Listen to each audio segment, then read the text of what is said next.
Hello everyone and welcome back to the channel. I hope you're all having a good weekend. If you're new here, my name is Michael and this is Michael Reads, where we read and reflect on powerful books together, not just to understand them intellectually, but to extract principles that shape character, strengthen discipline, sharpen thinking, and ultimately help us build better lives. Today we move into chapter 13 of Bushido, The Soul of Japan. Uh, Before we step forward, though, I want to take a moment to look back because chapter 12, The Institutions of Suicide and Redress, was not simply historical commentary, it was philosophical weight. So, in both parts of the chapter, we examine the practice of seppuku, which is ritual suicide in Japanese. And while the act itself belongs to a different era, the principle beneath it remains deeply relevant. What stood out most was not the extremity of the act, but the seriousness with which responsibility was treated. Honor was not a public performance, it was internal alignment. When that alignment fractured, restoration required accountability. There was no outsourcing of blame, no softening of consequence, no narrative management. A samurai did not ask, "How do I appear?" He asked, "Am I aligned?" And although we no longer live in a world of a ritual redress, we absolutely live in a world that demands responsibility, especially if we seek growth, stability, and meaningful success. And that brings us to chapter 13, where chapter 12 explored honor under crisis.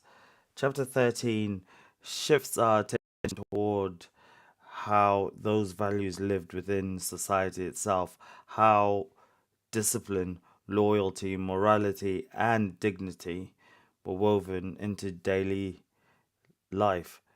Bushido was not limited to the battlefield, it was embedded in conduct, in posture, speech, restraint, and in how one managed emotion, relationships, duty, and time.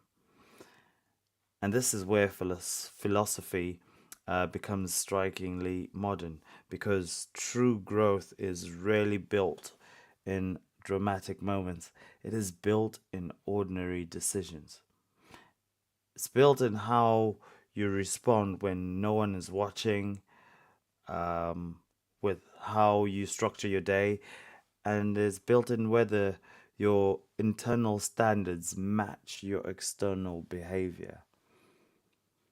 Before we go into the reading, if you do find value in these reflections, if they encourage you to think more deeply, act more intentionally, and live more consciously, I would genuinely appreciate you liking the video or sharing it, simply sharing it. It's totally free. Share it with someone who may benefit and subscribing to the channel, turning on those notifications so that you know when the next live or the next upload or just next community post is gonna come up.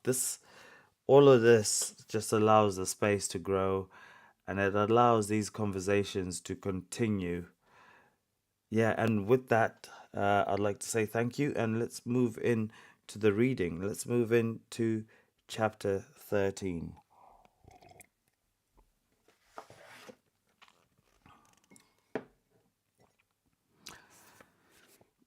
From these bloody institutions, as well as from the general tenor of Bushido, it is easy to infer that the sword played an important part in social discipline and life. The saying passed as an axiom which called the sword the soul of the samurai and made it the emblem of power and prowess. When Muhammad proclaimed that the sword is the key of heaven and of hell, he only echoed a Japanese sentiment. Very early, the samurai boy learned to wield it. It was a momentous occasion for him when at the age of 5 he was apparelled in the paraphernalia of samurai costume, placed upon a go board, and initiated into the rites of the military profession by having thrust into his girdle a real sword instead of the toy dirk with which he had been playing. After this first ceremony of adoptio per arma, he was no more to be seen outside his father's gates without his badge of his status, even if it was usually substituted for everyday wear by a gilded wooden dirk. Not many years pass before he wears constantly the genuine steel, though blunt, and then the sham arms are thrown aside, and with enjoyment keener than his newly acquired blades, he marches out to try their edge on wood and stone. When he reaches man's estate at the age of 15, being given independence of action, he can now pride himself upon the possession of arms sharp enough for any work. The very possession of the dangerous instrument imparts to him a feeling and an air of self-respect and responsibility. He beareth not the sword in vain. What he carries What he carries in his belt is a symbol of what he carries in his mind and heart, loyalty and honor. The two swords, the longer and the shorter, called respectively Daito and Shoto, or Katana and Wakizashi, never leave his side. When at home, they grace the most conspicuous place in study or parlor. By night, they guard his pillow within easy reach of his hand. Constant companions, they are beloved and proper names of endearment given them. Being venerated, they are well nigh worshipped. The father of history has recorded as a curious piece of information that the Scythians sacrificed to an iron scimitar. Many a temple and many a family in Japan hoards a sword as an object of adoration. Even the commonest dirk has due respect paid to it. Any insult to it is tantamount to personal affront. Woe to him who carelessly steps over a weapon lying on the floor. So precious an object cannot long escape the notice and the skill of artists, nor the vanity of its owner, especially in times of peace, when it is worn with no more use than a crosier by a bishop or a scepter by a king. Shark skin and the finest silk for hilt, silver and gold for guard, lacquer of varied hues for scabbard, robbed the deadliest weapon of half his terror. But these app- appurtenances are playthings compared with the blade itself. The swordsmith was not a mere artisan, but an inspired artist, and his workshop a sanctuary. Daily he commenced his craft with prayer and purification, or, as the phrase was, he committed his soul and spirit into the forging and tempering of the steel. Every swing of the edge, every plunge into water, every friction on the grindstone was a religious act of no slight import. Was it the spirit of the master or his tutelary god that cast a formidable spell over our sword? Perfect as a work of art, setting at defiance its Toledo and Damascus rivals, there is more than art could impart. Its cold blade collecting on its surface the moment it is drawn the vapors of the atmosphere, its immaculate texture, flashing light of blush hue, its matchless edge, upon which histories and possibilities hang, the curve of its back, uniting exquisite grace with utmost strength. All these thrill us with mixed feelings of power and beauty, of awe and terror.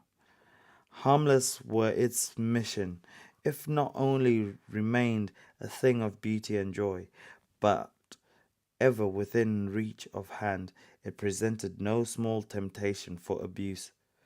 Too often did the blade flash forth from its peaceful sheath. The abuse sometimes went so far as to try the acquired steel on some harmless creature's neck. The question that concerns us most is, however, did Bushido justify the promiscuous use of the weapon? The answer is unequivocally no.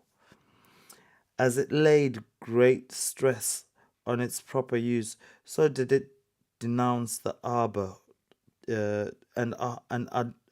its misuse. A dastard or a braggart was he who brandished his weapon on undeserved occasions. A self possessed man knows the right time to use it, and such times come but rarely.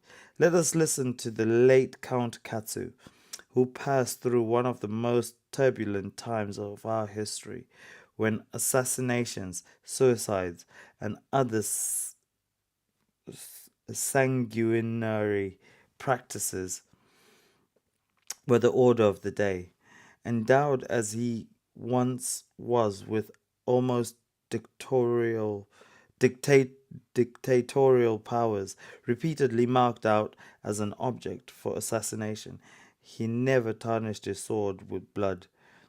In relating some of his reminiscences to a friend, he says, in a quaint, plebeian way peculiar to him, I have a great dislike for killing people, and so I haven't killed one single man. I have released those whose heads should have been chopped off.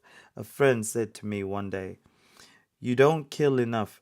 You don't eat pepper and eggplants. Well, some people are no better. But you see, that fellow was slain himself. My escape may be due to my dislike of killing. I had the hilt of my sword so tightly fastened to the scabbard that it was hard to draw the blade. I made up my mind that though they cut me, I will not cut. Yes, yes, some people are truly like fleas and mosquitoes and they bite. But what does their biting amount to? It itches a little, that's all. It won't endanger life. These are the words of one whose Bushido training was tried in the fiery furnace of adversity and triumph. The popular apothegm, to be beaten is to conquer, meaning true conquest consists in not opposing a riotous foe, and the best won victory is that obtained without shedding of blood, and others of similar import will show that after all the ultimate ideal of knighthood was peace. It was a great pity that this high ideal was left exclusively to priests and moralists to preach. While the samurai went on practicing and extolling martial traits, in this they went so far as to tinge the ideals of womanhood with Amazonian character. Here we may profitably devote a few paragraphs to the subject of the training and position of woman. That brings an end to chapter 13. Wow. Now, I've made a few about chapter 13, and having reflected on chapter 13, what becomes clear to me is that Bushido was, above all, a system of conscious living. It required awareness of self, and awareness is where all meaningful growth begins. So most people move through life on autopilot. They wake up, respond to notifications, react to circumstances, and move from task to task without ever examining the architecture of their own behavior.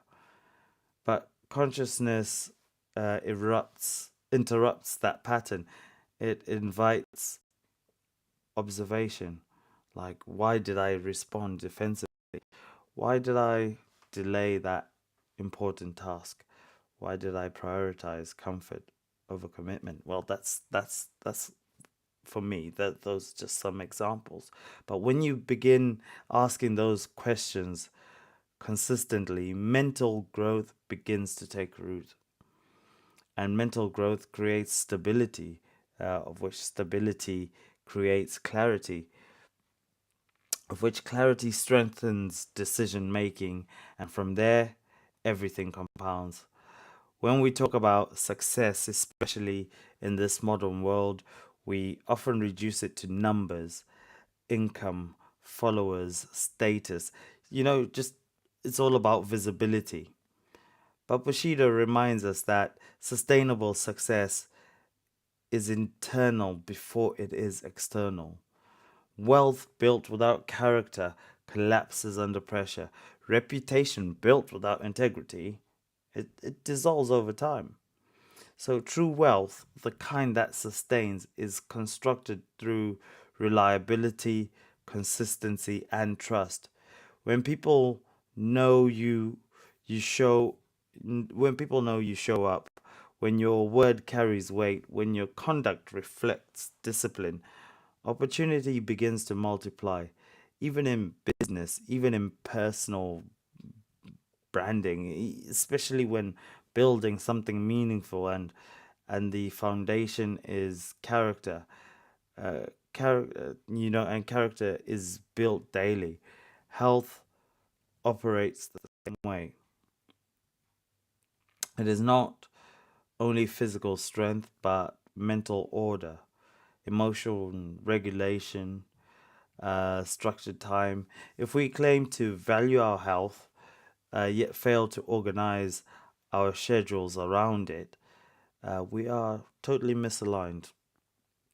If we say we seek financial growth, yet do not dedicate focused hours to learning, to strategy or execution, we remain in wishful thinking. Organization is not rigidity, it is respect of our own potential. So when your time is structured intentionally, your mind becomes calmer. When your priorities are defined clearly, your energy becomes sharper. And when your habits align with your goals, progress becomes inevitable. This alignment reduces avoidable chaos. And when chaos reduces, stability increases. With stability comes peace, and with peace comes the ability to think long term. That is how wealth is built. That is how happiness deepens.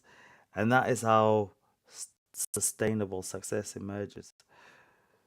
So Bushido also emphasized loyalty and relational integrity.